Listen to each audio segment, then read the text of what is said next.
I wanna go to college, expand my knowledge, and get a bachelor's degree. I wanna be successful, less stressful. Education is the key. I wanna go to college, expand my knowledge, and get a bachelor's degree. I wanna be successful, less stressful.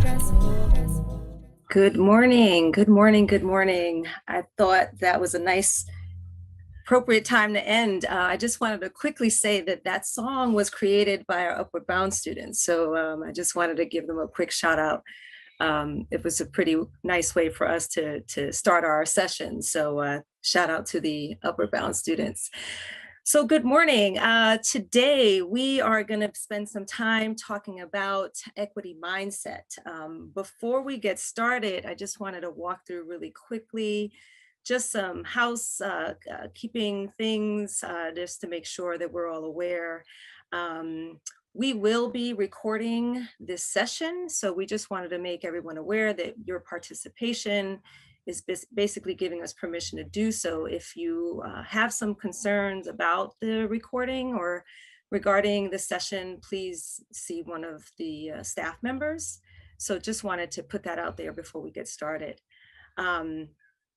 In addition, everyone is muted, and we definitely have a lot of protections in place. As we are aware, there have been some Zoom bombings going on in the last few weeks, and we fell victim to it earlier this week as well. So we're very, very highly protected in this space, and hope that we can move forward without any issues. So we are asking folks to use the raise hand feature when you have a question. And you will be unmuted by one of our staff members. So before, let me just, sorry, I have to get my notes up. Ooh. I'm going to stop sharing my screen for a second.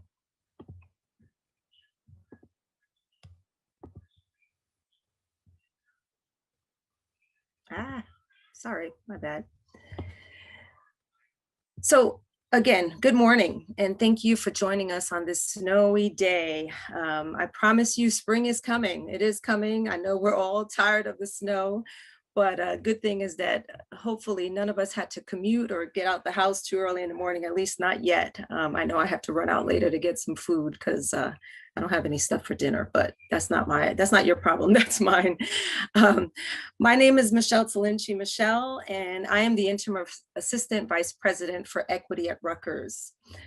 Before we get started, I wanted to just take a moment to say thank you to Dr. Melissa Wooten, our senior director for educational equity, and her team for putting together an informative, thought-provoking week of events. And today is our last day, so I know the team and Melissa can take a moment of just a deep breath and really lots of accolades for a really, really well organized week. So thank you for that work. The week was, we engaged faculty, staff, students, alumni, and the community in conversations centered on access. We also heard from various research projects that students are engaged in and faculty. So again, I just want to thank you to the team for such a great series of events. As a reminder, all of our videos and all of the events for the week will be posted on our site by tomorrow. And so in case you missed any sessions or want to review, they will all be available. So again, thank you and welcome everyone. Today's session, titled Equity Mindset, we want to create a space for faculty and staff to engage in a discussion about equity and how we as higher ed professionals and faculty can work together to create equitable spaces for our young people, and how we can elevate the strengths of our students that they bring to the university. We often miss those notions of our students' strengths and what they bring. So I'm hoping that today's session, we can certainly elevate these conversations. To begin our workshop for today, Dr. Nicole Garcia will do a presentation on her research related to this topic. Nicole Garcia is an assistant professor of higher education and college student affairs in the Graduate School of Education at Rutgers, New Brunswick. As a Chicana Puerto Rican, her research focuses on the intersections of race, feminisms of color, and Latinx communities in higher education. Specifically, Garcia focuses on the differences and similarities between Latinx, sub-ethnic groups, students, and families regarding their college readiness, retention, and completion. Dr. Garcia was named a 2020 Emerging Scholar Under 40 for diverse issues in higher education, which elects junior scholars of color who are making a significant impact in academia. She was also named a 2020 Faculty Fellow for the American Association of Hispanics in Higher Education. Garcia has published in international and national journals, such as the American Educational Research Journal, Race, Ethnicity, and Education, the Journal of Latinos in Education, Journals of Hispanics in Higher Education, International Journal of Qualitative Studies in Education and Frontiers. She is lead editor for Studying Latinx Students in Higher Education, a critical analysis of concepts, theories, methodologies, scheduled to be published in May 2021 by Routledge. She is a regular contributor to Diverse Issues in Higher Education magazine, the Latino Book Review, and Motivos, bilingual magazine. She received her PhD in social science and comparative education, with a specialization in race and ethnic studies from the University of California, Los Angeles. Thank you, Dr. Garcia, for being here with us, and please take over. All right, thank you so much for that reading of my bio. Very long. I asked the audience to pull out their mobile devices because while we may be limited in the chat interaction, I do have polls that I want you to engage with. I also want you to potentially have some paper or wherever you can jot down ideas, because I see this presentation as a collective learning process for me, because I don't know everything, right? And you all have different roles that can inform what I do at a higher level and vice versa. So let me share my screen. I'm that person. We can all see this? Yes. Okay. So the title of my presentation today is Reimagining Student Success, a Commitment to Equity-Minded Praxis. So when I use reimagining, I'm really believing like, how do we learn what we know? And then how do we unlearn it, right? Because oftentimes when we get into higher ed spaces, rude awakenings occur because you're introduced to a curriculum that you may have never been exposed to in K through 12. And your students are also navigating spaces that they are unfamiliar with, or maybe familiar with, but still different issues occur on campuses, right? Campuses are not void of systems of oppression, racism, white supremacy, and those types of oppression. So I'm really asking us to think and reimagine from one another around what success looks like for our students in different spaces. Again, a commitment to equity, and this is not equality, right? Equity means that maybe not everyone has the same boots, right? You hear this notion of the American dream, meritocracy, of pull yourself up by your bootstraps, but the notion of that really needs to be challenged because not everyone, like I said, has boots or straps to pull up, right? Some already have shoes, some don't. Some have buckles, some don't. So think about it in that. We are trying to get at the same with different resources leveraged for different groups that may have not previously had access to resources. So the objectives of this webinar and workshop are: one, to center social identities in praxis. So what I mean by this is, who are you as a person? What identities are most prevalent for you at this time? Whether you're a student, I see some of my students in the audience, shout out. Whether you're a staff, whether you're a faculty, what identities really impact or influence how you work? And do they at all, right? They may not. You may not have to think about your social identities. So that's also something to question and interrogate. We're going to define student success, and you're going to see that I'm going to ask you multiple questions around student success, and then we're going to go to the research and see what it says. And if it aligns with what we're doing here at Rutgers, and if it doesn't, then maybe we need to interrogate the definition some more. Deficit versus asset-based approach. So this really starts in the 1960s, 70s. So what we're looking at here is frameworks that allow us to see communities, specifically communities of color or underrepresented, marginalized communities, and what they bring into institutions of higher education. oftentimes historically in institutions of higher ed, they've been framed as a culture of poverty, like they don't have enough in order to be successful here. What we're doing with asset-based approaches and saying, no, they bring so much value, skills, knowledge, and assets that we have to now change what we're doing as institutions to meet our students' needs. I will give an example from my own research of how I do this and how I've done it throughout praxis, and then we're going to talk about what we know works.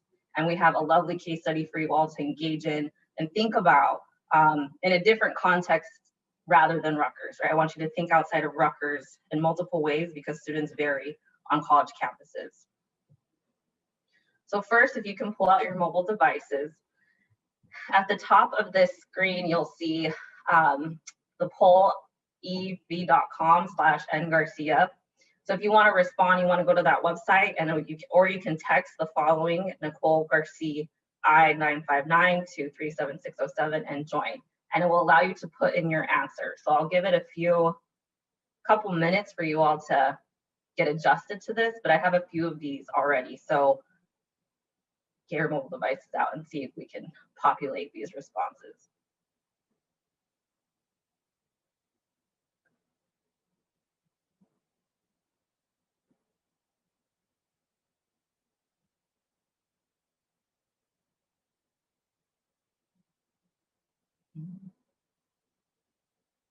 And hopefully it works. If not, we can filter through Dr. Wooden.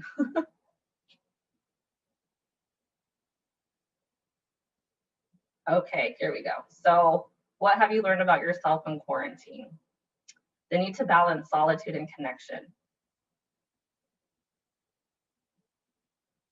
That I'm really an introvert. Okay. Some people are thriving in these types of contexts right now in terms of being at home.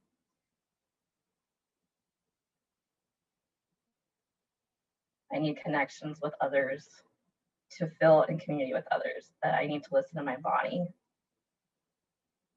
I have serious control issues. I'm a huge extrovert. I think I relate to both of those. I need private time without family. Yes, very real. That I work better with my dogs and cats nearby. Emotional support, I'm creative. I miss my community. The importance of face-to-face human contact.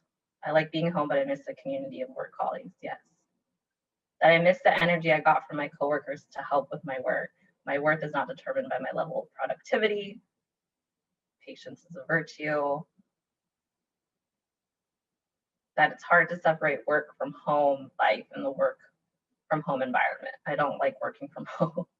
That I suffer from seasonal affective disorder. That's very real. I have a lot more anxiety than I thought.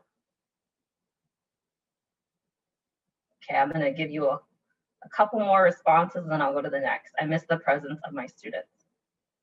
How to appreciate little things in life. Look at the bright side. Optimism. So the reason why I asked this question as it further populates is because oftentimes no one predicted that this would happen. Well, that's a lie. People did predict that this happened. But in reality, when we think about how we're struggling as folks that support students, imagine how our students feel on the other end, right? And we don't necessarily know everything that's going on with their lives. And so if you were feeling it as practitioners, faculty, staff, then I know that our students are feeling it as well. So how do we support one another through these processes? Even without the pandemic, this was already hard work to do. So it's just another layer that we have to consider. I think one thing that I'm often reflective of is having grace and patience with myself and knowing my limitations, right? So if I can't Zoom all day, then I know that I have to take a step back. But I do know that staff out there are doing this on a daily basis. So I appreciate everything that you're doing to help Rutgers run and make sure our students are getting the services that they need. So I'm gonna go to the next slide. Can have your devices out still. Let's see. The second question is, do you have everything that you need to work from home? So what I mean by that, I'm just going to verbalize my response, is I often don't have all the electronic things I need. We can see Texas is having a major crisis right now with the power outage that's happening due to the weather and the grid that went down. Other folks may not have technology that they need to, or emotional, mental capacity, right? Are we doing enough to support our staff and our faculty to get through this time? Absolutely not. Need more space? No. Okay.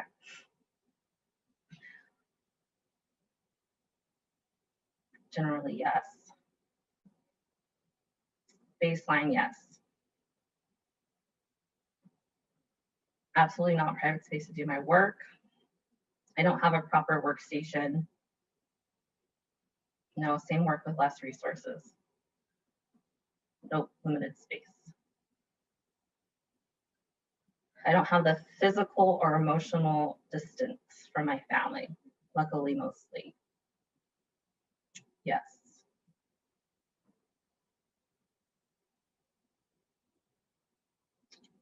I had to make technology investments and furniture purchases this summer to adapt.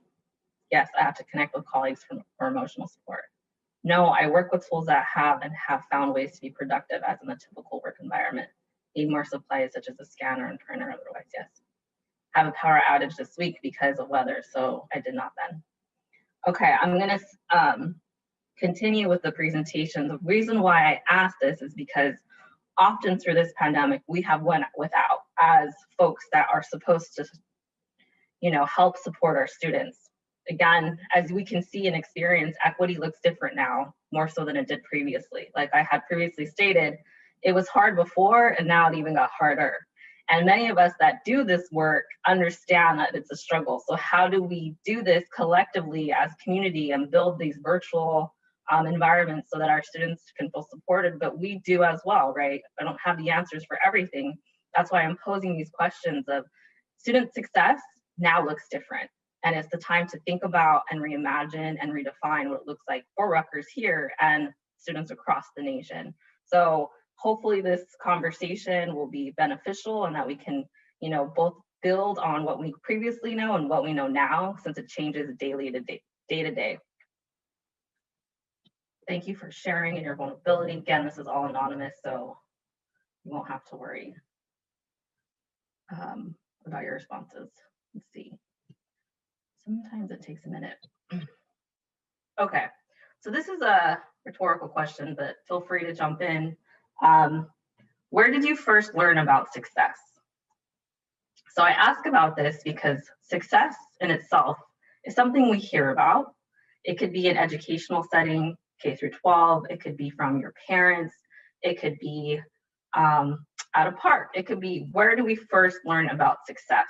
That's just an overarching question that I have for folks out in the audience. The reason why I have this silhouette here of a woman braiding hair is I vividly remember my mom talking about her schooling experiences while braiding my hair and what that meant for me, because my mother was completely devastated in her K through 12 experiences due to having different learning abilities and not being able to read proficiently, or she also had a speech impediment. So that really impacted how she would teach me in my household around what success looked like. She graduated from high school, went on to pursue community college, but never finished. So these were first messages that I heard early on about success, but it wasn't defined as success. It was more of go to school, get an education, you need to become independent, because that's what happens in the US society in order for you to be financially, economically okay, right, and navigate these spaces. But in school, we kind of relearn what success looks like. So then we allocate it to a grade, right? A plus B equals C. And those grades, then we dictate how we are doing successfully. So if you have a GPA of a 3.0, you're okay. 4.0, you're above. Weighted GPAs across the nation, 4.5, right? All of this is used to then dictate who's going to go to college and who isn't. And that's really important to think about. So I want you to think about, again, where did you first learn about success? Did it match the definition of how educational institutions frame it? Or is it something original? Is it something that no one knows that happens within the household, right? So hold on to that question. I'll open it up later for us to define. So first, I want to talk about why I came to this work around student success and student engagement, specifically for Latinx communities. So this is a picture of my father's graduation. Many of you that are on here that are my students have seen this picture, but this is an interesting take on how I understand what I do now as a researcher. So my father was an untraditional student. What I mean by that is that he was not of college age, and that's usually defined as 18, enter traditional student. He went back to school as a parent. I'm 5 years old in this photo, attending his college graduation. He then became a student affairs practitioner. So like I had previously stated, I heard about success in my household through different avenues and different terms. One was my mother telling me about her personal experiences within education. And then I had the ability to see my father go through higher education and then become a student affairs practitioner and really push the boundaries for me to think in high school around what it is I want to do with my life. How do I want to do it? But in the meanwhile, lots of things were affecting my parents, right? My dad had a family, was the first in his family to go to college, low income, Chicano male, my mom's Puerto Rican. So all these navigations in Salt Lake City, Utah were very complex, and a lot of institutional barriers were happening for them as a unit, but knowing that education was something that they strived to achieve. And oftentimes these are not original stories in the sense that we hear these stories often, right? And we've been hearing them through decades, but yet there's still this disconnect between how we understand success in different communities versus what has been provided for us as the normalization of it, right? So what is normal success and who dictated that measure from the very beginning, which I'll talk about a little bit later, and does it match up to what our values in our households have done for decades? So I did my undergrad at the University of Utah, and then I pursued graduate school in California, first at UC Santa Barbara and then at UCLA. And while my time in California, I learned about the educational pipeline. So often we hear about educational pipelines or the prison to school pipeline. Now I know how to do these statistically, but these were done by my colleagues. You can pull out your phone too and scan the code there, the QR code, and you can look at and read the report. I have a few of these throughout. But what I see here is an educational pipeline story that gives me stats. It gives me an outcome, right? So it's basically measuring, I'm gonna go for the Latino pipeline here on the left that I see on my side. So out of 100 students, 63, which is the female, and 60 on the right are the males, will attain a high school diploma. From there, out of those 63 and 60 students, 13 and 11 will go on and receive a bachelor's degree. From there, 4 to 3 will have a graduate degree. This is usually considered a master's degree. And then from there, less than 3%. This was data from 2015 from the American Community Survey, but I just generated new sets of pipelines last week, and it's pretty much stable across the nation, stayed the same. So we have to think about what it means for us to have these outcomes, but still think about education as the only way of and form of success, right? So if we're still falling through the cracks of the pipeline, what is it that we need to do to suture it? How do we then promote this and allow students to come in through the pipeline while not stripping them of their culture or their values or their knowledge, right?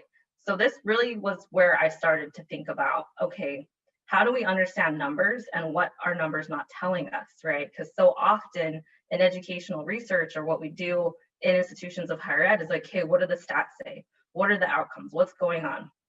And this is where I really want to disrupt how we think about what stats do. So numbers don't speak for themselves.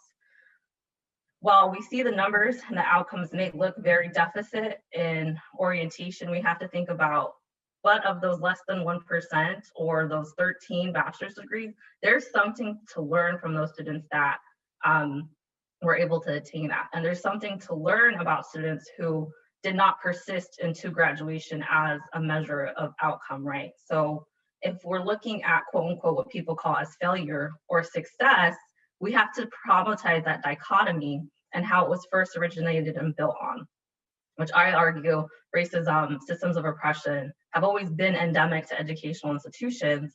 It's how do we recover that history, use it, inform our future, and then reshape success. So again, numbers don't speak for themselves. When we think about stats, we have to understand that it comes from the eugenics movement. So Francis Galton was the cousin of Darwin. And so what Darwin was doing within the eugenics movement was making sure that these hierarchies existed, saying that Black folks were inferior based on biological characteristics was completely false, socially constructed. His cousin, Francis Galton, then decided to quantify what that meant, and stats were birthed. So you're looking at statistical methods, statistical outcomes being birthed out of eugenics movement that was really centered on white supremacy and racism. So I have a QR code here that goes through an article that I wrote on quantitative methods being interrogated through a critical race theory lens around what is it that numbers do? Are they neutral? Why have we taken stats for granted as the only outcome of and or measure of educational success among communities of color and students of color? So please pull out your phones again, because I want to ask you, in one word, define student success. There are no wrong answers for this.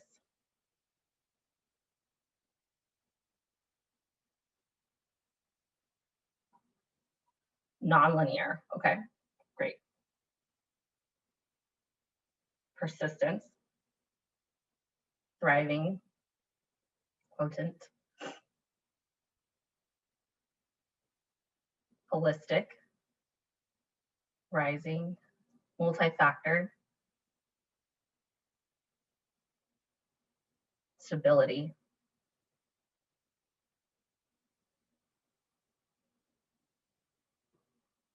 so the bigger the word gets, that means that people are putting it in multiple times.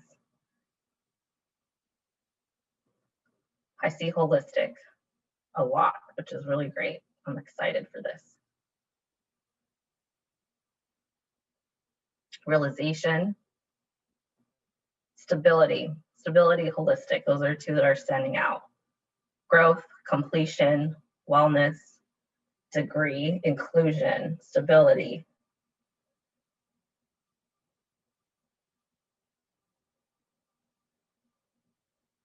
Empowerment, thriving, persistence, realization.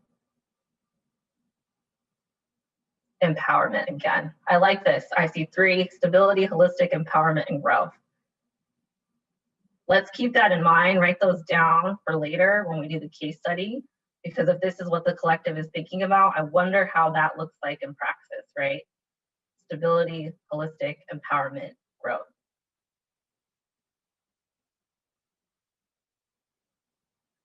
And how you come to understand that yourself, because this is all influenced by what we know and how we know it. Okay, I'm going to thank you for all that participation. I'm going to move on.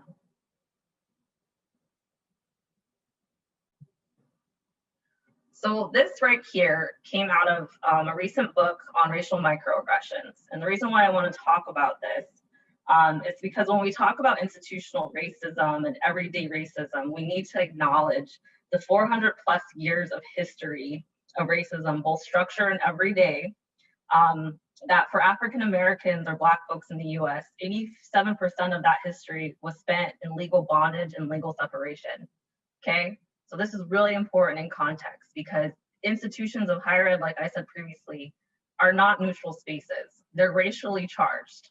And in fact, they were never designed specifically for communities of color. And part of this legacy, Rutgers lays completely in. So Rutgers was a colonial college established in 1776. So while I would like to think that success looks different now, it's still in this legacy of racism and how we understood this student population at the time, which here at Rutgers were white, male, Dutch.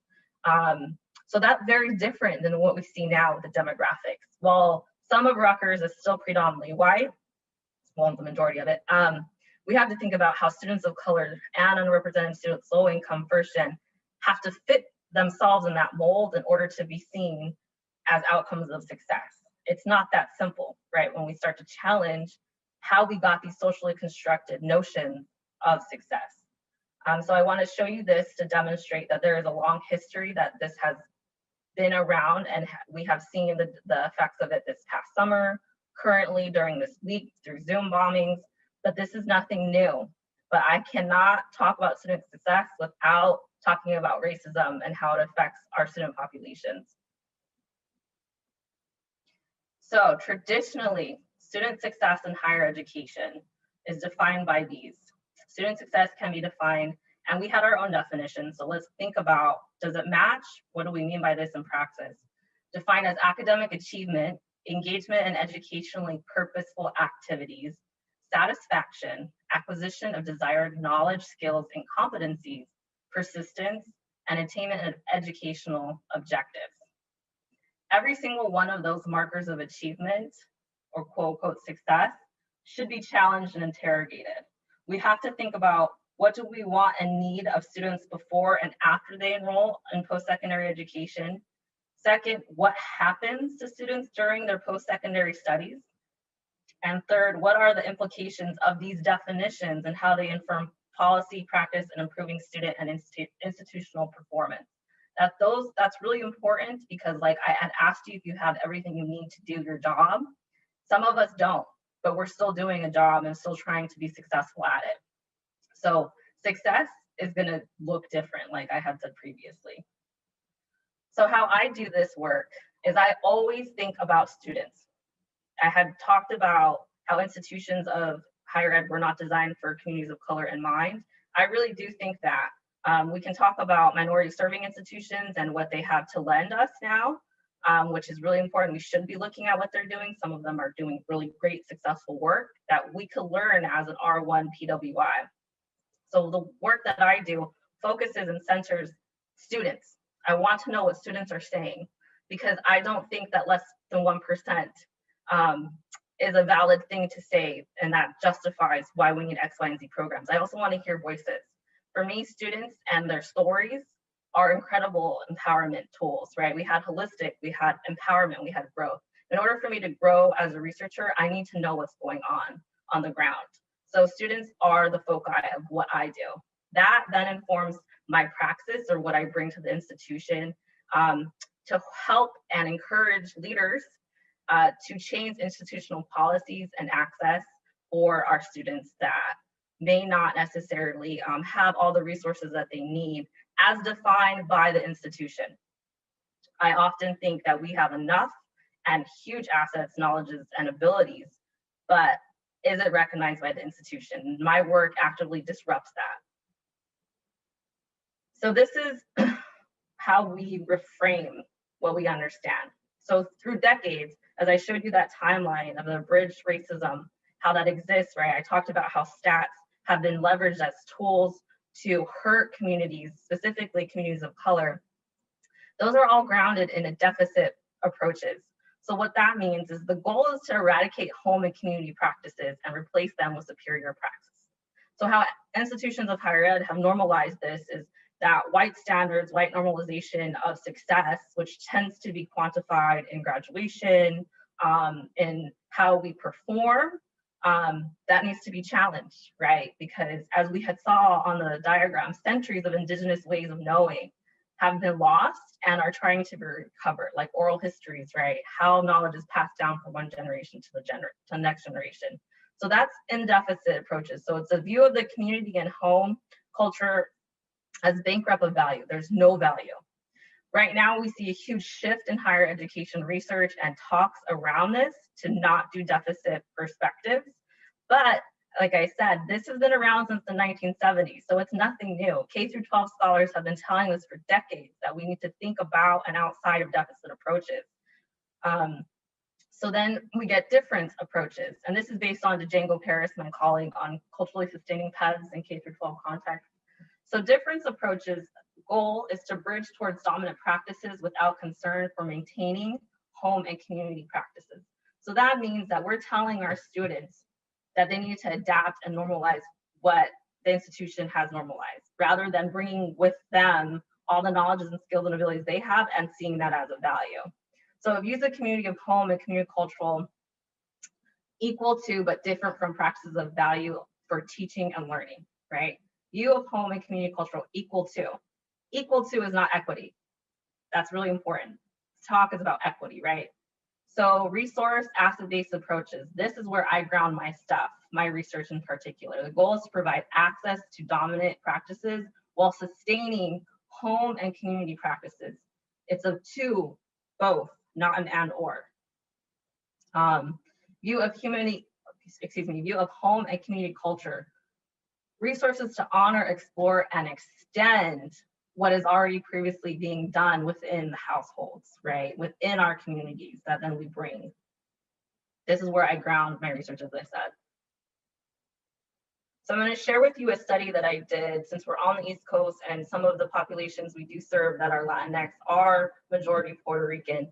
I did this research study a while ago, part of my doctoral work, but a lot of it still is applicable today. So like I had previously stated, I had one parent that went to college and another one that did not. And what I was hearing from my own experience and others is that regardless of having a parent that went to college, there was still a disconnect when they entered the institution of higher ed due to systemic racism and things that they were not granted access to. So this study really focused, and when I think about Latinx, I also have to think about that Latinx is not a one fits all in terms of group, right? Latinx is diverse in itself. So Puerto Ricans are diverse, Mexicans are diverse, Dominicans are diverse. We all have different assets, knowledge, and abilities. Unfortunately, higher education research has not progressed as fast as it needs to really disaggregate Latinx and what that means. We see this turn now, but previously it was not there. So this was one of my first attempts to really interrogate what we know in higher education literature around Latinx, but specifically Puerto Ricans who had one college educated parent. So I'm really disrupting also this notion of success and achievement rather than focusing on failures of patterns of failure. I wanted to see, okay, so if we do go to college and we do graduate, what are we talking about in our households? How do we bring that then to institutions of higher ed to then further progress policies and implications? So this was birthed, Palante Siempre Palante, Pedagogies of the Home Among Puerto Rican College Educated Parents, or Families, excuse me. So in 2001, Dolores Delgado Bernal is a Chicana Latina feminist who came out with this theoretical framework that is an asset-based framework. And what she's saying and what she did in 2001 was she went into the households of Chicana first-generation college students and wanted to understand what they used to navigate institutions of higher ed. She found that biculturalism, so by having both of their cultures, was an asset in navigating and eventually graduating. She learned that bilingual, having both languages, Spanish and English, was a huge asset as well. And so several other factors that lead to pedagogies of the home. So teachings in the home that their parents taught them, that they brought to them, into institutions of higher ed. So I'm just going to share two findings that I found within my data. And this is sin pelos en la lengua. So basically what that means, translation, it can mean many things, but without hair on your tongue. So you're saying something very blatant. So this is a dyad. It was a mother-son dyad, and the mother had went to college in New York, and her son also went to college in New York. And so they're talking about what it looked like in the educational trajectory. And this is what she taught her son to do. So Rosario states, I always had to advocate for Ramon. Ramon would not shy away from expressing his opinions. He was always very polite about it and did it with good language. He would not back away from his position, and I think that was a very good thing. My children always knew who they were. Yeah, I'm Puerto Rican if anybody asked. Teachers would say to me, he's very argumentative. And I would say yes, because he's a thinker and he has been taught to express his ideas. So why are we not talking about how we use language and the ways that we communicate in higher education that is different than just going in and shaking somebody's hand and being very polite and proper, but actually actively, critically thinking and engaging with our teachers, with our faculty, with our staff, with our advisors, right? So this was something that came to the forefront of a lot will happen in the educational trajectory, but I've taught my child how to challenge things and how to ask things with respect and dignity, right? Good language. But I am Puerto Rican, I'm proud of it. And I raised him as a thinker and he will express his ideas. That's a strength, that's an asset.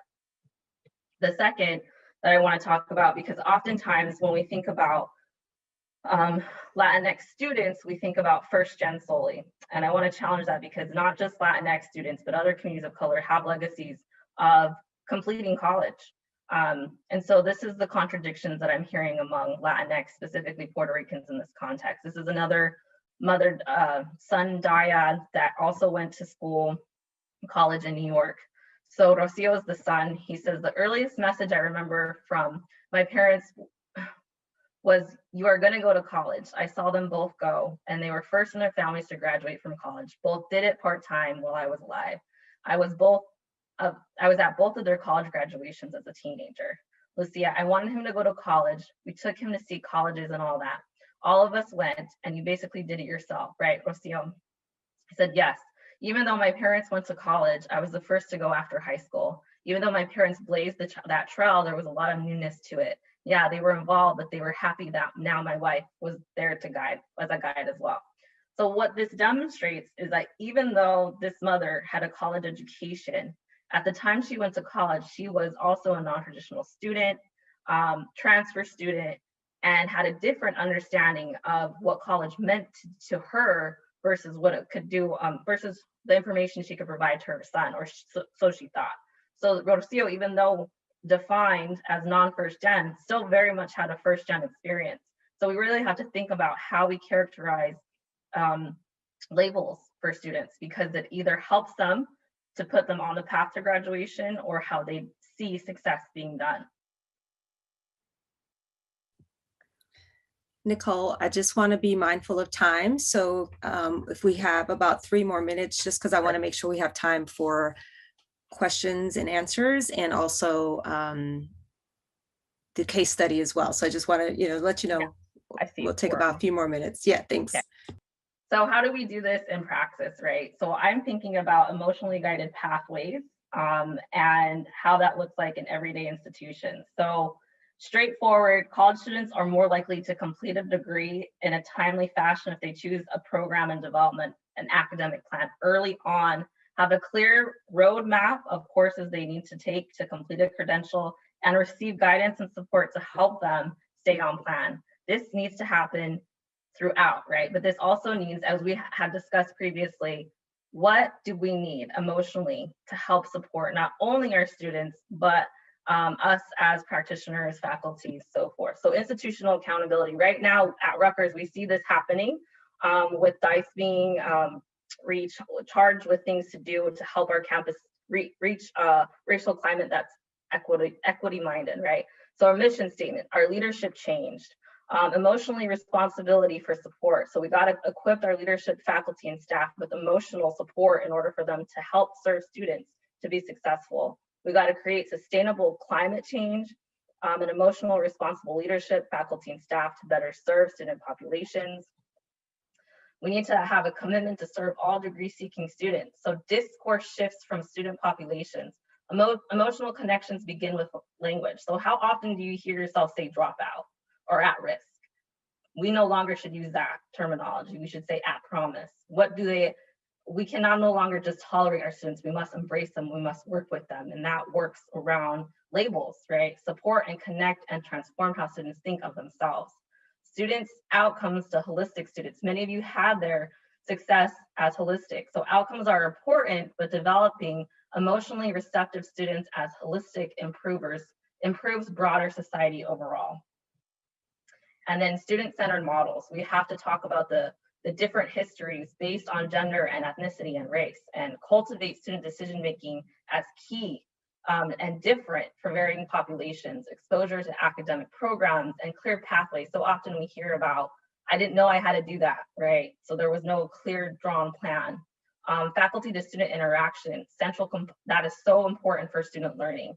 And also must be aware that there is a culture of emotional care by leadership, faculty, and staff, and that we have to, in order to learning outcomes to increase, we need interactive models, community partnerships, and service learning. There needs to be that bridge between communities and institutions.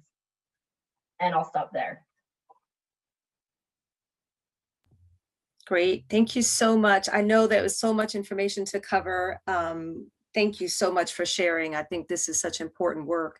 And also for sharing just, your story, right? I think it's so important to model, right? Sharing your story. I think we all come to this table, with different experiences. And I think that's a common practice that I think we should embrace, even with our own students, right? Like allowing students to bring in their stories. So thank you for sharing.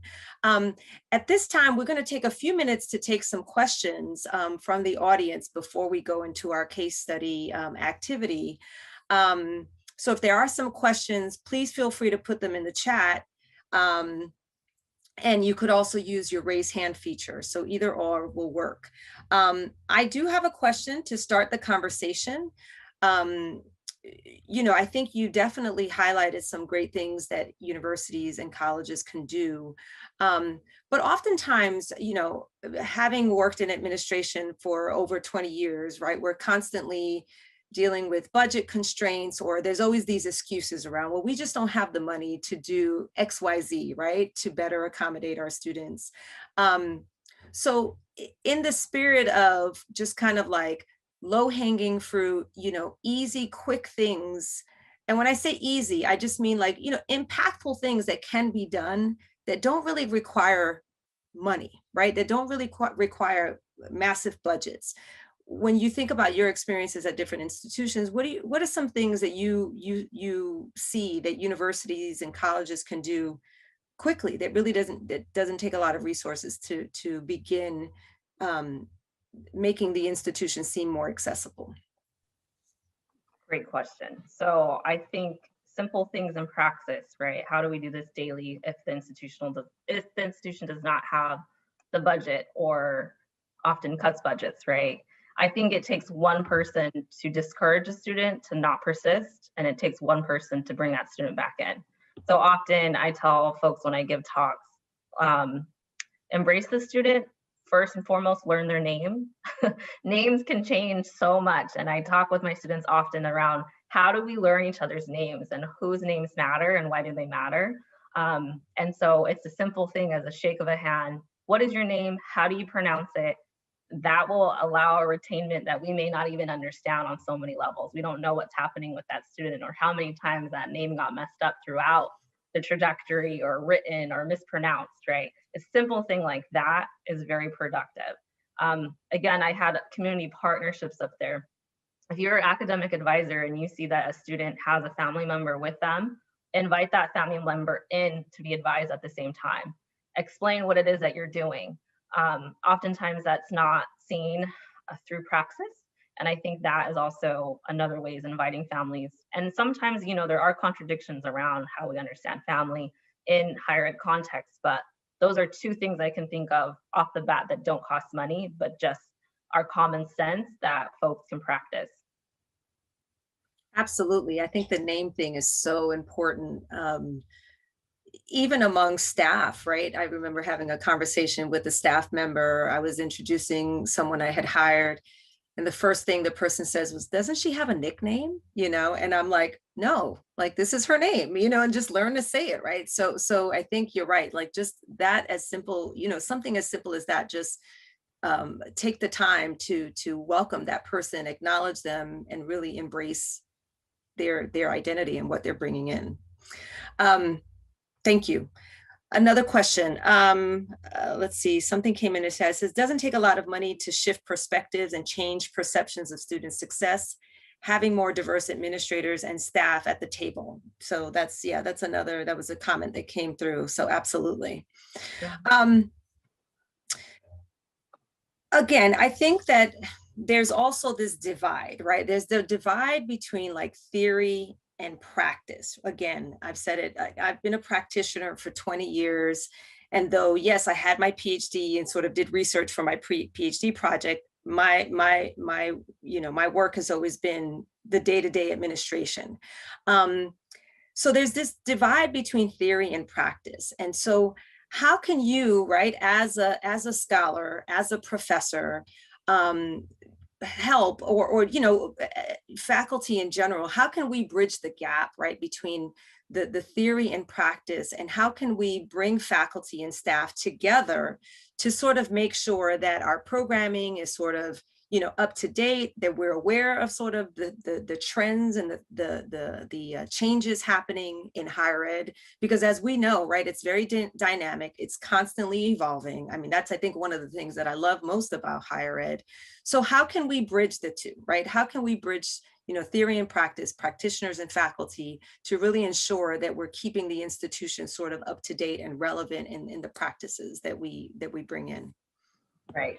That's a challenging question that I struggle with often, right? Because I'm in the classroom and I'm teaching research to my students that I already know is a little bit behind because of the way that publications work, right? So oftentimes, as a faculty member, doing research briefs that are accessible with practice-based guidelines, best practices, right, which we can talk about a little bit later after the case study, because there are things to do, like peer-to-peer interactions, stuff like that. So I think learning how to translate high-level theory to everyday praxis across the bridge is a challenge that academics have and will have.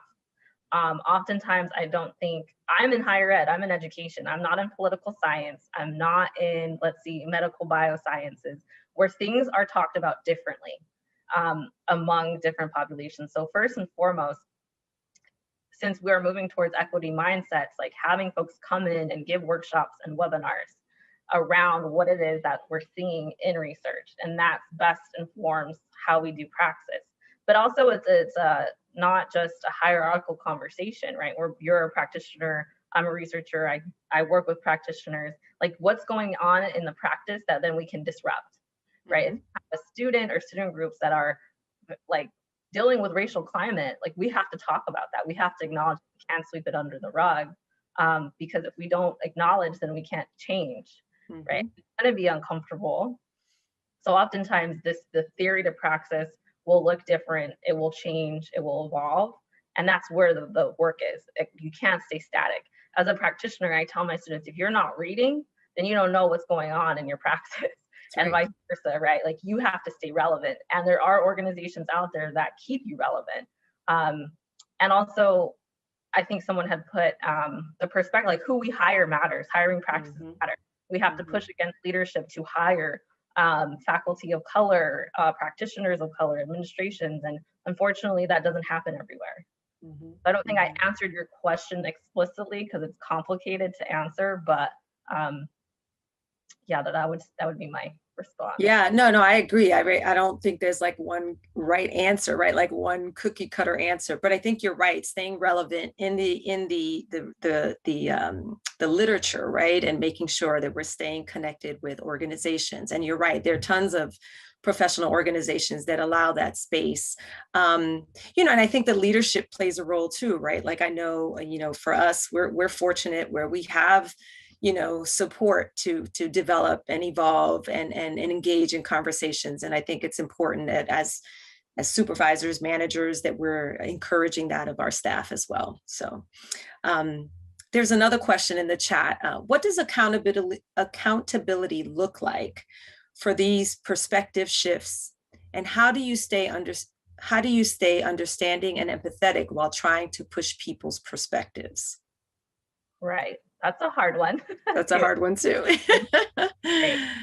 I think first and foremost, we have to understand, like I had said, that these institutions aren't neutral spaces. There's power and hierarchies, and that's happening every day as we come in.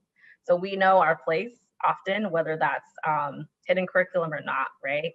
And I think to push people's perspectives, you have to first then see who you are. I'm a woman of color faculty member. I know how far I can push before I'm going to get pushed back and or repercussions may happen for me, right?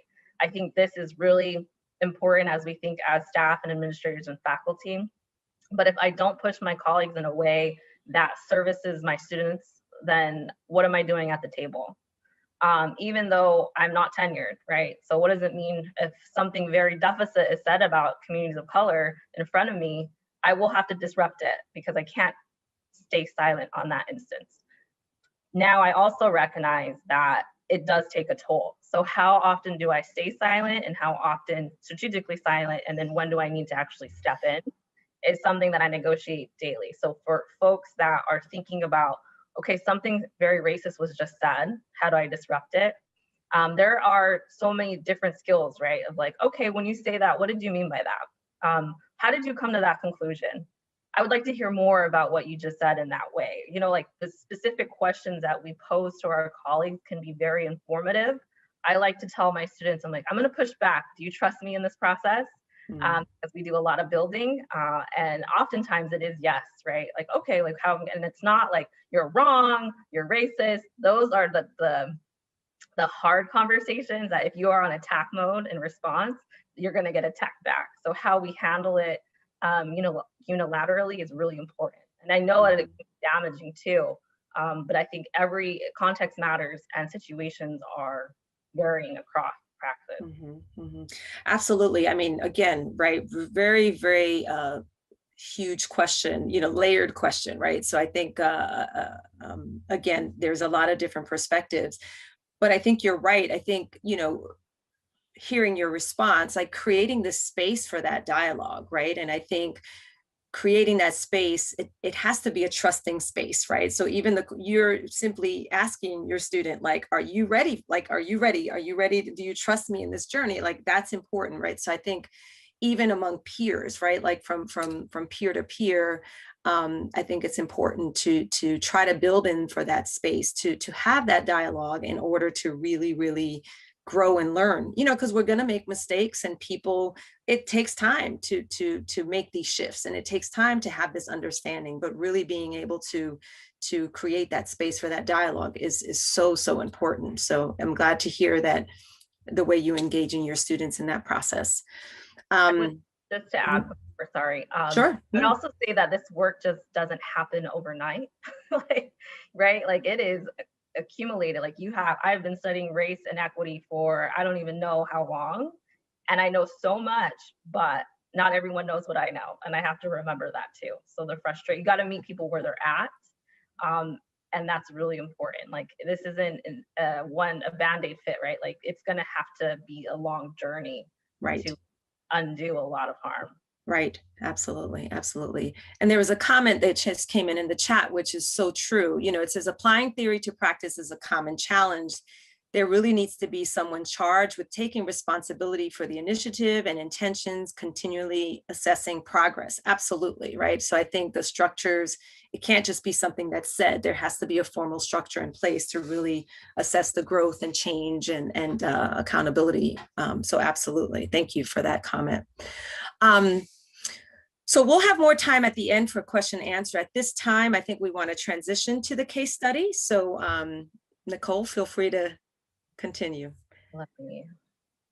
So if folks want to get out their phones as well, because you probably want to take pictures of the case study, I'll put the questions in the chat. But based on talking about deficit versus asset, your own knowledge of praxis, I have this case study that actually one of my previous students wrote a while back. So this is the setting. We're not at Rutgers. I know you all practice at Rutgers, but I kind of want to take it out of that context. So rural Illinois University is a private institution that was founded in 1851. Think about the diagram I showed you previously, and has a total undergraduate enrollment of around 8,300. The school is located in a suburban setting, and the campus size is 231 acres. Fraternity and sorority members comprise approximately 40% of the campus community. That's important. Take a picture, the demographics. Let's see. So this is the situation. If I can get my PowerPoint to work. Yeah, okay. So Sam grew up in a household with a very biologically rooted concept of gender.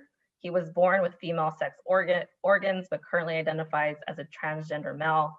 When Sam was young, he never felt comfortable with the typical female toys, dresses, and interests like ballet. that his parents imposed upon him. Instead, Sam always opted for dirt, ratty shorts, baseball trading cards, and trucks. As Sam went through high school, he recognized that perceptions of his gender presentation were not within the norms expected from society. As a result, he chose to assume masculine identity in private spaces while maintaining his female persona for the public.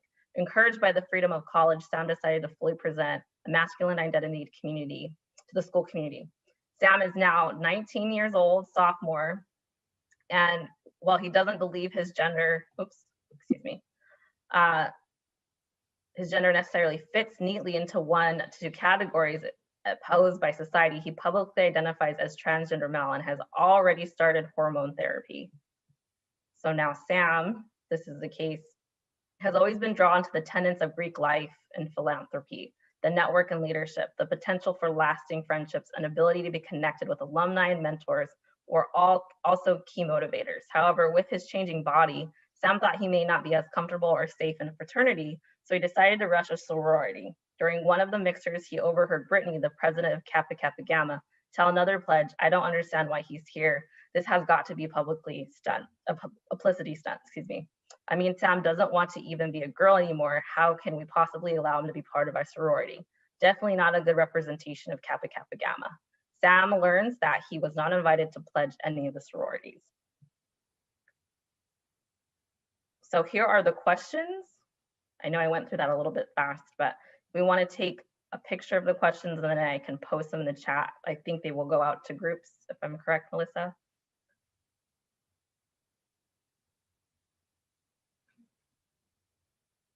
Yes, she said yes. Okay.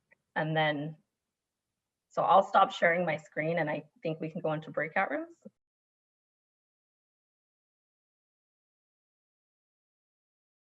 Yes, welcome back. Thanks, Melissa. Yeah, let's use our video in chat. And again, please use your raise hand feature. Let's talk a little bit about, just a little debrief on the case activity. That was very, very challenging, very thought-provoking for those in my group, myself included. So definitely, any thoughts or any questions, or anybody want to?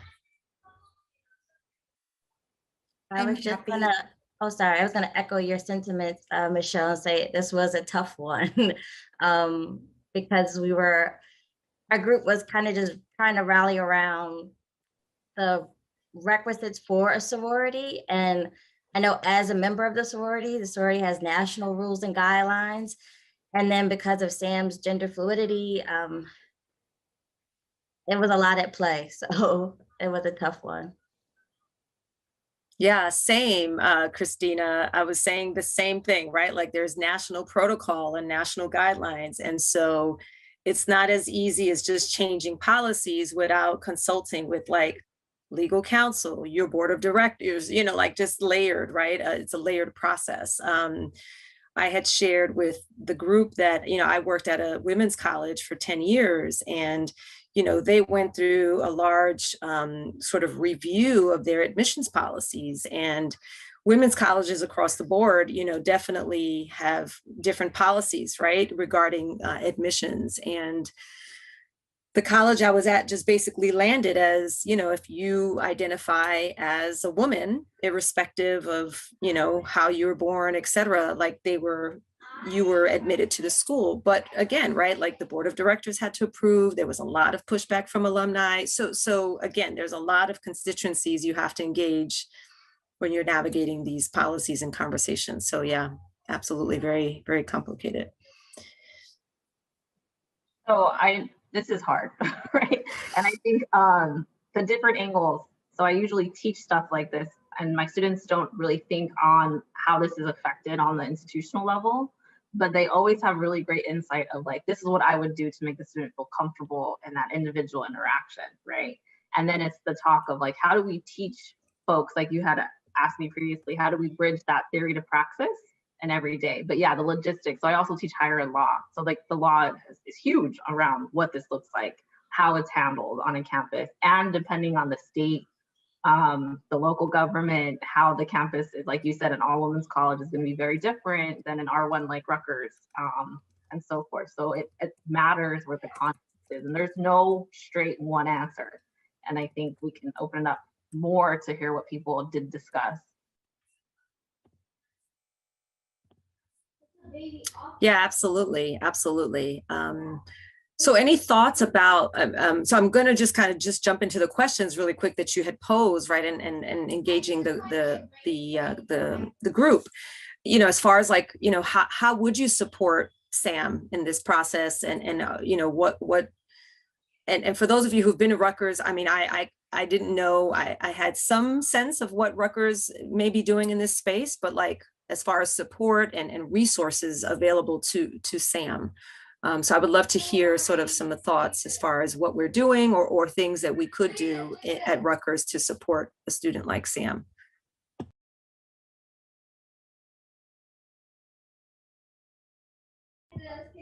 Anyone? So one of the things we talked about in our group is how like this situation was situated in like rural Illinois, but like in New Jersey, I think the student response would be different. At least that would be my hope. And just given my experience working here, when we have had similar situations where there has been like this. So there was like a similar issue on campus a few years ago. I don't know if you all remember, but there was a student who was at a party who was a male, but I guess people didn't realize that this person was a male and was attracted to the person. And it became like at a fraternity party, and a video went on social media, and people were like, oh, you know, trying to call the student names. But interestingly enough, the fraternity stepped up and said, hey, wait a minute. We get there was this mix up and there was this miscommunication, but the student deserves respect and we should really open up a dialogue. And so they reached out to faculty and staff and hosted a program where they explored identity development and what does this mean, and you know, and really tried to support the student and invited the student to come and said, hey, you know, bring your friends. We don't want this to become something that you know, people are throwing hate around. Like that's not, you know, regardless of your identity, you deserve, you know, respect. And it was like so kind of nice to see, because normally the faculty and staff is like running around trying to figure out how we're going to address this. And before it even kind of escalated, the students kind of came up with a plan of how to address it. So I think location has a lot to do with it, right? Because culturally, New Jersey is just, it's just a different place. Yeah. Even with things like, you know, elementary curriculum and middle school curriculums now willing to reflect some of that. Whereas I don't know if some of those rural states would be willing to do some of that. I don't, you know, we've seen in the news how curriculums in certain places like Texas and stuff don't even want to talk about Black history, let alone gender identity. So I just, you know, I think location really does have a lot to do with it. And, you know, fortunately, Rutgers students have really been awesome when it comes to like understanding and, you know, trying to learn about their fellow peers. So. Absolutely. Yeah, thanks for sharing. I know Britney had her hand up. Sorry. Yeah, I was just gonna talk about, I mentioned it in my group. I had a similar situation when I was in undergrad, where we had someone who was female to male actually trying to join a fraternity, and they didn't get a bid, they weren't allowed. And I don't remember the end result of it. Just being a student, I remember hearing about it within our residence halls. And I think sometimes we think because of the area that we are in that we're more accepting, but I feel like it's sometimes hushed. It's quieter because we see that the majority, or we hear this one case about, look how this person advocated for someone in the LGBT community, that all the other situations kind of go under the grid because we see things about, well, there's policies that with gender identity and things like that. And from my perspective, it's kind of like, all right, well, then we have to start pushing now. So we have to start the conversation now, not just say, well, the policy says this, because gender identity and this conversation is still very new. And with the LGBT community, like I remember in high school, the right for everyone to marry in 2010 wasn't even a thing. It wasn't something that was allowed. So it's still very new. It's still very fresh. And that was just with LGB. And now with adding the T, this is still a very new conversation. We hear about it in high school sports. We're going to hear about it in college sports. It's starting with because that's the policy. We need to start thinking about how do we change that policy before the situation arises, not waiting for Sam. Now that he's in this situation, what are we going to do now? Because unfortunately, it's not going to happen for Sam within his 4 years here, because we all know how long it takes to change a lot of policies because it goes above most of us. and all these meetings have to occur. So we have to think about it before there is a Sam, before there is a Rebecca, so that we can be ahead of it, so it'll actually be a change for them that they can experience. Because things are nationally. Yeah, no, absolutely. It makes sense. I mean, I think what I'm hearing you say is that, again, that this is how institutions can be proactive, right? Like, let's not sit and wait. Like, we know this is part of our, diversity. This is part of sort of what we're trying to embrace. And so being proactive and getting ahead of it. So I think that's very important. Thanks for sharing. Kimberly, you have your hand up. So on the Rutgers North Campus, we do have a LGBTQ resource center. And so it's a space that they created where students can come. It's like a lounge area. They can come and just chat and talk. Because I think there's an idea that many students may feel like they're the only one, right? They can't really identify people that are like them on campus. So they created the space for them to come and feel comfortable and then find out about resources and organizations that they have created for themselves as well. So it's like sometimes you might have students that don't feel like they fit into those boxes of other sororities and fraternities that just haven't really developed themselves, and gotten training. And they also offer, out of that center, they offer safe zone training. So all of the departments were sent out emails, and they come and they present, and it's over an hour of a training. And it's a lot of staff, I think, myself included, I thought that I probably didn't need the training. I thought that I knew, enough. But once you go through the training, is you really figure out, just the language that you should use and the language that you should never use, And so I think people take for granted that that it's a lot of information, but it's kind of necessary, especially if you're working with a large group of students, just to be respectful and, all the time, so make sure you're not like offending anyone. So I think that helps. Thank you, Kimberly. Yeah, certainly. Yeah, and I think you're right. I think Britney said it before, or someone said it. Oh no, Lachelle. Like the setup was rural, right? And so I know for my group, like we immediately came to Rutgers, right? But you take for granted, right? Like where we are, our resources. And though folks at Rutgers may feel like, well, we're limited at Rutgers. So just imagine, right? Like what that would look like in rural, Iowa or wherever, and so I think it's really important to kind of pay attention to what we do have, right? And we could potentially grow. It's going to vary from institution to institution. So that context is definitely important. Any other thoughts or any other questions?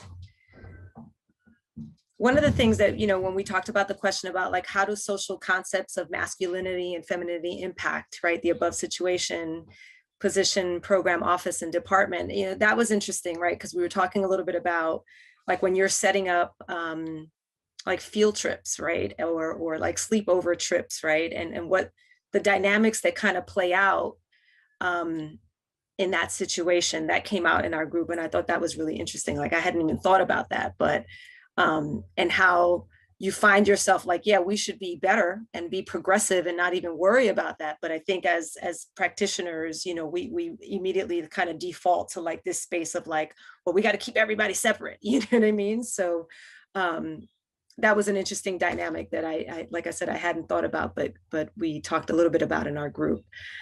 So any other thoughts around that piece, right? Like how do the social concepts of masculinity and femininity impact our programs and our office and what we do?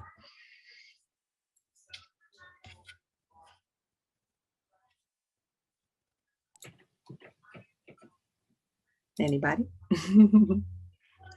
Kimberly, go ahead. So I run a pre-college program, so we have elementary through high school students. We do overnight trips. And a while back, we realized that we typically have the students, they stay in hotel rooms and we'll put 2 people in a room, separate beds. But the students brought it to my attention, like you're assuming that you're not putting two female students who could potentially be in a relationship in a room together. Right. So we overlook those small little nuances.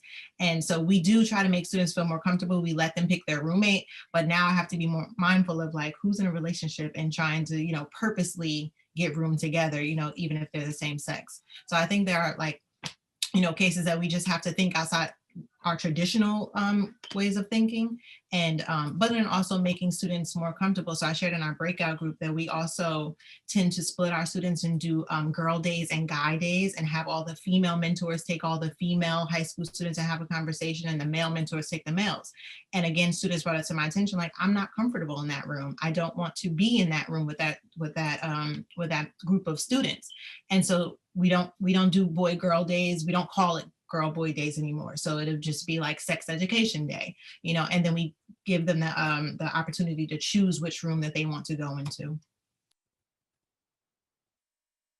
Thank you, Kimberly, for sharing. Yeah, I mean, certainly, and one of the other questions that that I was thinking about is how do we, I think along those lines, Kimberly, like how do we allow students to really speak into our practice, right? And I think that's something that I wanted to ask you, Nicole, and I'll defer to you now in asking the question directly is, how do we, I think one of the things that I try to practice and in the work that I do is, how do we engage students to speak into sort of the changes of our programming or the changes of our curriculum, right? And so, Nicole, if you could speak a little bit to that, like, what are your thoughts around really giving students sort of the floor to help inform some of the work that you're doing? So whether that's your curriculum, your research, the program designs that some of the practitioners are doing, what are your thoughts around that? Yeah, I'm all about students. I'm all about listening. So one thing I didn't even talk about is I let my students engage with me a lot around like making sure that I use proper pronouns, which I did not introduce myself with my pronouns, right? So one, just a simple practice, like what do you identify your pronouns as? Is super important. We see that wave happening in student affairs, but I think one thing that Britney had pointed out is that there's so much work and history that has not been talked about, and educating us on that history. There's a history of gender and social identity, right? There's a history of racial and identity. There's a history of the intersections, and how trans has come to the forefront now. There's within the LGBTQ community itself, there's its own history of how that's been excluded. So my main thing is making sure that not like anytime I do a program is giving the history around it, because we cannot be ahistorical in praxis. Like it did not just create itself. Like this was socially constructed and created. So that's the reason why I always take the long longitudinal understanding of like, where did we begin to start thinking about gender identity? What cultures specifically, like I think about Indigenous, there's two-spirited Indigenous ways. They are held to a higher knowledge and power because they have and embrace both gender identities and fluidity, right? So I teach about what Indigenous groups have been doing that work for them and why it's held as an asset. Or in the Polynesian culture, they're called Fafafinis. And so there's all these different asset-based understandings of gender and sexuality that we do not know as a mainstream. So it's an exposure to that. And it's hard because you have to do the research, like you said. But again, it's like, where do we begin the conversation? And I don't have the answers for everything, right? This is not my wheelhouse. This is not my expertise. It makes me uncomfortable because I don't have, I have all this privilege around it, right? So I have to disrupt my own privilege and say, I've lived as a female in a female body and my sexuality has been accepted across the board. So how do I disrupt it with my own lens and think about it? And I think my students know more than me at this point because of social media context and how they get information. And so I often ask, like, what are you talking about? How do you know what you know? What is out there? What do I need to look at? But also doing the work on my own, because I cannot just rely on the information that they give me, because that's a lot of their own personal work. And so I have to go out and figure it out, right? And I think in higher ed research, we're behind. We have very few researchers that identify as trans asterisk. And so that's also influences what we are learning, right? Because that's a whole other body that we need to further explore. But I think it begins somewhere with the individual and then branches out. But I always love hearing student experiences and also pushing them like, okay, how do you know that? And then how do we back it up so that it's recognized by the institution, and, you know, mobilizing folks in different ways. Yeah, absolutely. I mean, I think in this space as practitioners and staff and faculty, like we have to be willing to be vulnerable. We have to be willing to say, I don't know. We have to be willing to say, I'm sorry, I messed up. I'm still learning in this process, right? But most importantly, we just have to be open to the, as I like to say, the change, the evolution, right, of our language. Again, I love higher ed because I feel like it does keep us, right? Like it keeps me as a professional sort of engaged in this constant change and evolution. My partner does DEI work in corporate, and they're so behind the eight ball, right? And I'm constantly like, educating him, right? Like on terminology. And he's like, I've never heard that. And I'm like, all right, well, take it back to your people. And, and so, but it's amazing to see that this work, as we've all have identified, it's just so outdated. We see it outdated in higher ed, let alone how it's outdated in other sectors. So it's pretty interesting. And the level of resistance, that I think that we see not only in higher ed, but in other spaces is also pretty challenging as well, as far as, resisting to the change and evolution. Any other questions for Nicole? Maybe not specific just to the case, but as we sort of wrap up the session, regarding any of the work, when we think about strength-based, asset-based, any questions around those theories and that sort of praxis?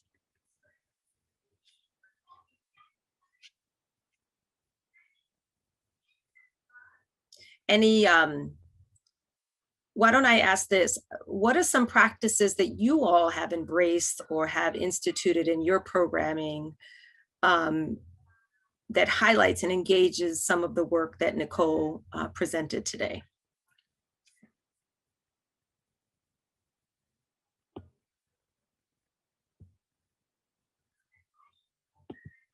I know it's Thursday. Mandy? So in my breakout room, Frankie and I had a really good discussion. And I work in undergrad admissions. So I'm working with primarily the population that is coming to us, still in high school, still minors. And Frankie is an advisor, academic advisor. And we talked about how lucky we are here at Rutgers to have so many support systems in place, divisions in place to welcome students from so many different experiences, backgrounds. And we talked a lot about how rural Illinois really probably should want to consider, as an institution, you're taking in these first-year students and transfer students who are coming from all sorts of backgrounds, some very educated socially, culturally, some not, and that we probably have an obligation, and this is a way we could do it without having big budgets. We have an obligation to make sure these students are all, educated with our community and informed of what the expectations are as they move into their adult years, that 18 to 23. In general at Rutgers, we are pretty traditional of what the expectations are. I believe our new student orientation at Rutgers includes modules that are required. They're not recommended, but required in order to be able to move through the process and be welcomed into our community. And that rural Illinois may really want to consider, it's, as someone said earlier, it's hard to work on the students we have now, they're already here, but working on them as they're coming into our community, we really can lay some foundations with them. And we're almost tasked with continuing the parenting of these 18 to 22-year-olds, but within our institutions. We're responsible for educating them, not just in the classroom, but culturally, socially, emotionally. That's a pretty daunting task for all of us to take on and consider. And so Frankie and I just talked a lot about that. And how better we can continue to serve our students and to prepare them for the experiences, not just at Rutgers, New Brunswick, but then beyond. So I have a lot to think about today. I'm thinking a lot right now. Well, thank you for sharing that, Mandy. And I think that, yeah, I mean, I think it's important to recognize that as an institution that's been around for so long, there's definitely a culture, right, that Rutgers embodies, right? And I think part of this work is the disruption of that, right? Like how do we make sure that that culture that Rutgers represent, how is it isolating, right, to students that may not or have not been considered in this culture, right, in its original stance and when the institution was created, right? But more importantly, how do we highlight, right, what they do bring into the forefront? So I hope this was helpful, and I certainly want you and anyone else on this call to use our office, our DICE office, our SVPE office, and I'm sure I don't want to put Dr. Garcia's services out there, but her consult, you know, in this space, right? Because I think it's really important to, and one of the things I say, and I'm sorry, I'll wrap this up, is that I feel like institutions get so caught up in just doing things as always the same, right? Like, and they just, oh, we've done this for 10 years and it works, right? And so they never, I don't want to say never, it's very rare that they take a pause to assess and say, you know what, we've been doing this for 5 years. Let's look at our evaluations and see, can we make some adjustments, right? Sometimes we do evaluations and I don't know that we spend enough time going through it to figure out, you know, where we can make adjustments. So as a practitioner and someone who is consulting in this space, I'm always like, when was the last time you took a look at this practice? You know, when was the last time you made a change in this practice? And really taking the time, and trust me, I understand the space when you're in practitioner mode, you're doing, and we never ever, hardly ever build in the time for that debrief, for that reconfiguration, that time to really make adjustments. So I think as practitioners, we need to be better at that, you know, taking a pause and making sure we're making adjustments. But with that said, I wanted to give the floor to Dr. Garcia for any concluding thoughts, any final thoughts. And we were supposed to be scheduled for a break. We didn't take a break, so we're just going to end a few minutes earlier. So Dr. Garcia? In the chat, I put best practices that many of you probably already know about and employ in your own work. But I think when we nuance it with critical questions, like, thank you, Mandy, you're thinking, that's the point. We have to think about what it looks like in our own capacities and in our own roles, right? I know my role as a researcher is to put the information out there and then teach it to my students. And then hopefully that gets translated into everyday practice. Sometimes it doesn't happen that way, but that is the list of, again, like I said, best practices that we have agreed upon as higher ed scholars. But again, I am always for disrupting and challenging what we already know to incorporate things that we have missed and how we change that in everyday policies and work, right? I mean, there's so much work to do.